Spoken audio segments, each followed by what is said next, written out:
दोस्त ने जब मुझे ये अपने इंसिडेंट बताया ना, वो लिटरली बताते वक्त काँप रहा था।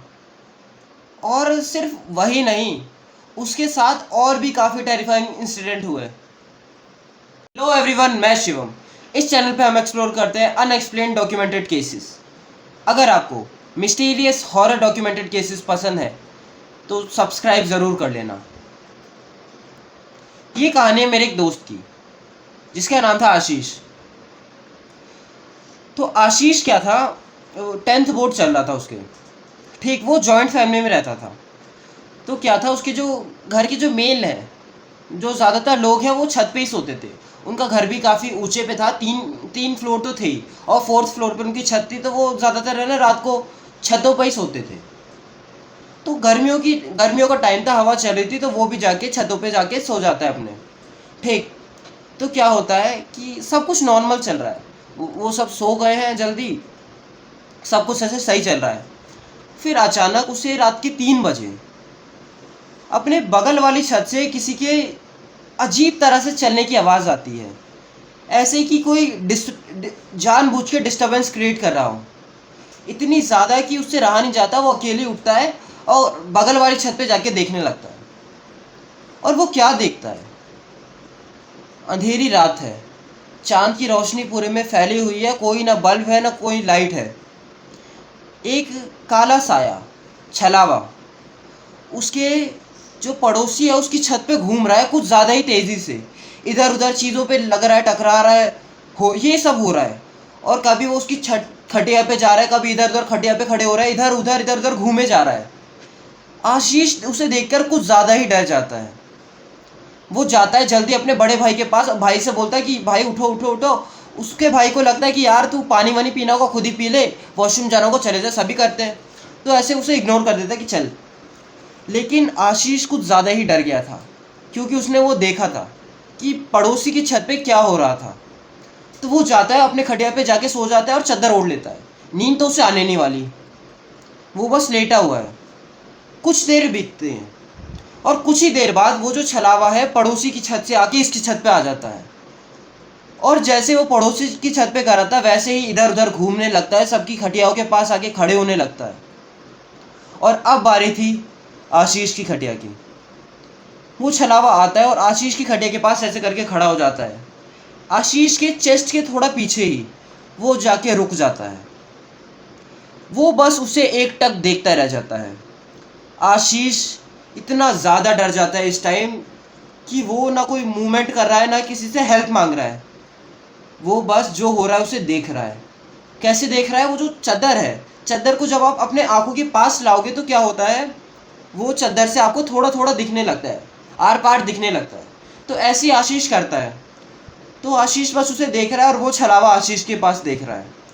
उसे डर लग जाता है, उसे लगता है कि शायद ये छलावे को पता चल गया मैं उठा हुआ हूँ। वो काफ़ी ज़्यादा डर जाता है। उसकी सांसें ज़ोर ज़ोर से चल रही हैं, कुछ भी वो हरकतें नहीं कर रहा है। उसकी बॉडी ने रिस्पॉन्ड करना ही बंद कर दिया, ऐसे उसे लगता है वो कुछ कर ही नहीं पा रहा है। काफ़ी टाइम बीतता है, लगभग 5-10 मिनट बाद वो छलावा आशीष की जो खटिया है उससे साइड होके उसके टेरेस के पास कोने कोने पे चलने लगता है। आशीष अब थोड़ा सा साइड करके, अब पूरे ट्रांसफर वो चादर मुंह पे नहीं रखता, थोड़ा सा साइड करता है और वो छलावे को देखने लगता है। वो तिरछी नज़र से छलावे को देखता रहता है, डर के साथ, कि अगला मोमेंट क्या होगा। ये सब चल ही रहा है। अब तक उसके घर में कोई भी नहीं उठा। काफ़ी सारी खटियाँ लाइन से लगी हुई थी, क्योंकि उनकी जॉइंट फैमिली थी, काफ़ी ज़्यादा लोग थे। फिर भी किसी एक ने भी ये नोटिस नहीं किया, या कोई एक की भी नींद नहीं खुली।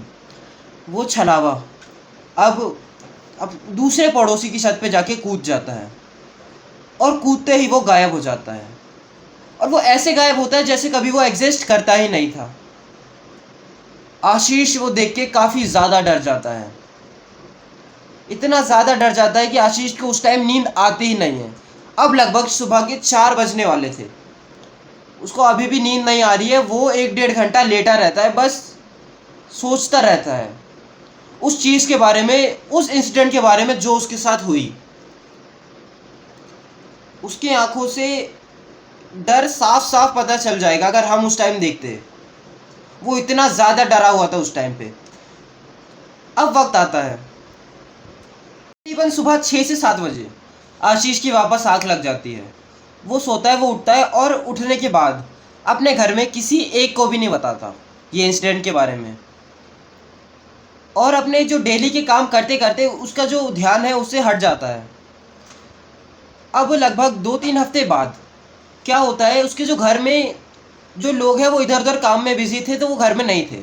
जैसे कि मैंने बताया था, जॉइंट फैमिली है। जॉइंट फैमिली क्यों थी? क्योंकि उनका एक फैमिली बिजनेस था, उनको चलाने के लिए लोग चाहिए, लोग, उनका फैमिली बिजनेस था। तो इधर उधर सब अपने अपने कामों में लगे थे। उसके पूरे घर में आशीष, उसका भाई और एक 8 साल की छोटी बहन, बस ये 3 ही लोग हैं।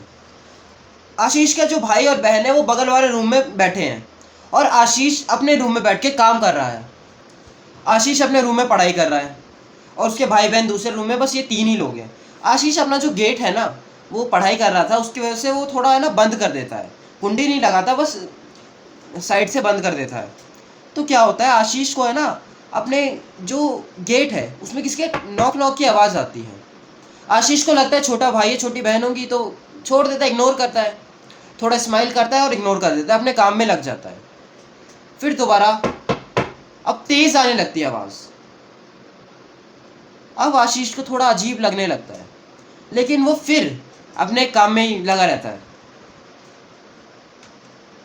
अब आशीष का जो गेट है वो कुछ ज़्यादा ही तेज धम ऐसे करके खुलता है और पूरा गेट खुल जाता है। ऐसे आवाज़ आती है और पूरा गेट खुल जाता है।